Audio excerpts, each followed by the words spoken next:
Ya lo vas a entender. Esto es un informe de Ya lo vas a entender, el espacio donde la política argentina se analiza sin relato y sin grieta.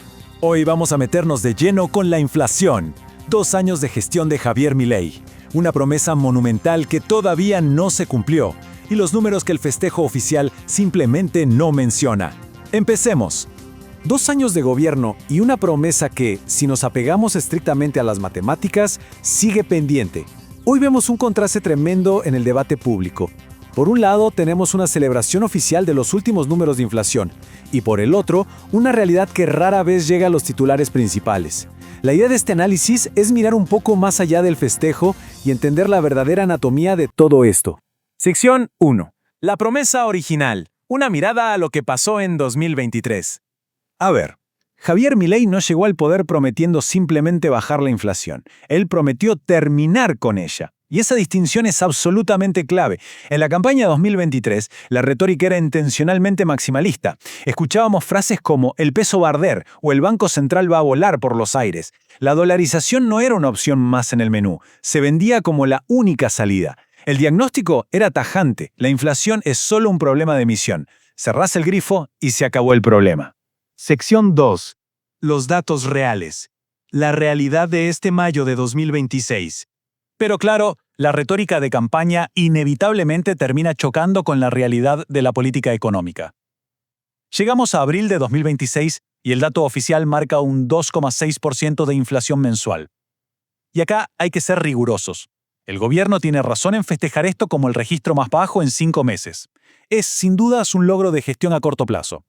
El problema es todo ese contexto matemático que se queda afuera de la foto oficial. Un 2,6% mensual puede sonar a poco, ¿verdad? Pero la economía funciona con interés compuesto. Si sostenemos ese ritmo mes a mes durante todo un año, la matemática pura nos arroja una inflación anual de más del 36%. Incluso las mediciones alternativas más conservadoras marcan un piso de más del 32%. Festejar un 2,6% mensual significa en la práctica aceptar que los precios van a aumentar casi 1/3 de su valor en apenas 12 meses. Y las proyecciones del mercado de hecho confirman esta tendencia, estimando que 2026 va a cerrar con una inflación anual de entre el 30,5 y el 33%. Para ponerlo en perspectiva, en la inmensa mayoría del planeta estas cifras son literalmente impensables. Mantener este nivel sigue colocando a la Argentina entre los países con el deterioro más severo del poder adquisitivo en el mundo. Y ojo, no de la región, del mundo entero. Entonces, cabe preguntarse, ¿cómo es que un número globalmente alarmante se presenta puertas adentro como un éxito rotundo? Bueno, el mecanismo que opera acá es un truco comunicacional muy efectivo. Comparar siempre los resultados con tu propio peor momento. Si ponemos la vara en ese pico enorme del 25% mensual que tuvimos en diciembre de 2023, impulsado en parte por la propia devaluación del gobierno entrante, cualquier número menor parece un milagro. Lo que se omite en esa comparación, por supuesto, es la promesa original de inflación cero.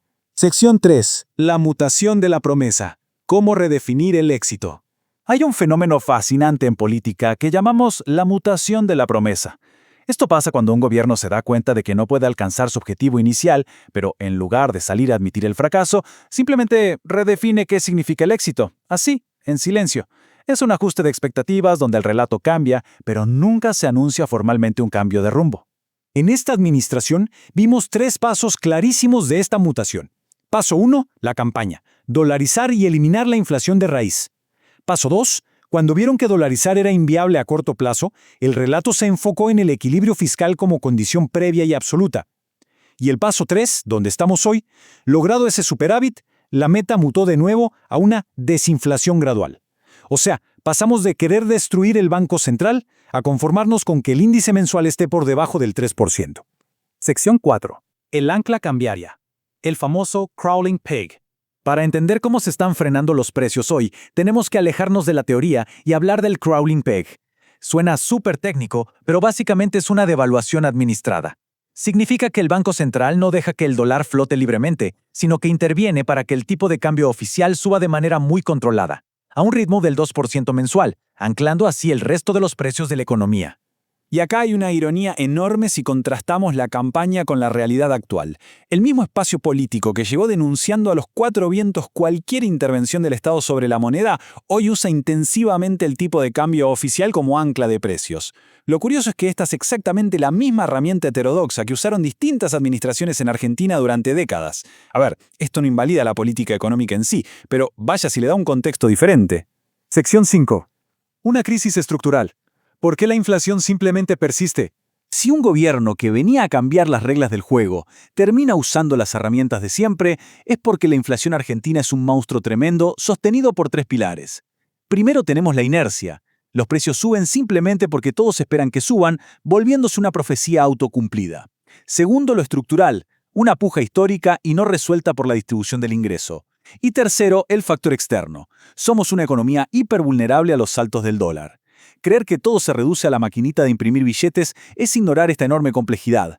Y la historia desde el retorno a la democracia está llena de intentos fallidos por domar estos tres vectores al mismo tiempo. En el 89, Alfonsín terminó en hiperinflación. En 2001, la estricta convertibilidad voló por los aires. En 2019, Macri intentó frenar todo con tasas de interés altísimas y fracasó. Y hoy, en 2026, Milei intenta controlar un 32% anual combinando recortes fiscales muy fuertes con este crawling peg. Todo este recorrido, más allá de los porcentajes o de las reservas del Banco Central, nos lleva a una pregunta mucho más profunda. Cuando la política promete soluciones mágicas e inmediatas a problemas que llevan décadas, y lógicamente esas soluciones no se cumplen, ¿qué es lo que realmente se rompe en el fondo? El daño más grave de estas posturas maximalistas no es perder una elección, es un daño epistémico, institucional, porque cuando se nos promete que bajar la inflación es facilísimo y 2 años después nos invitan a festejar una inflación anual de más del 30%, lo que la sociedad aprende es que las políticas económicas no son confiables, que todo se reduce a un relato. Y esa pérdida de confianza es, por lejos, la barrera más grande que tenemos para lograr una estabilidad verdadera. La pregunta queda flotando. ¿Empezaremos a exigir diagnósticos reales y honestos o vamos a seguir conformándonos con promesas imposibles? Ya lo vas a entender.